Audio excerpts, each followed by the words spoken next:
it's a doghouse. What? It's a doghouse. Snoopy, it's a beagle that's on that doghouse. That's got to be Snoopy. Snoopy has come to the Abbotsford Airshow in a jet-powered doghouse.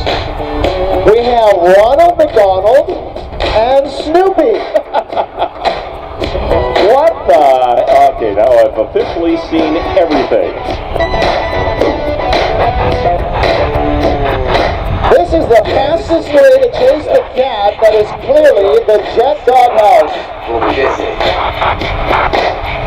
It's got a Boeing turbine engine, which came from a Navy minesweeper.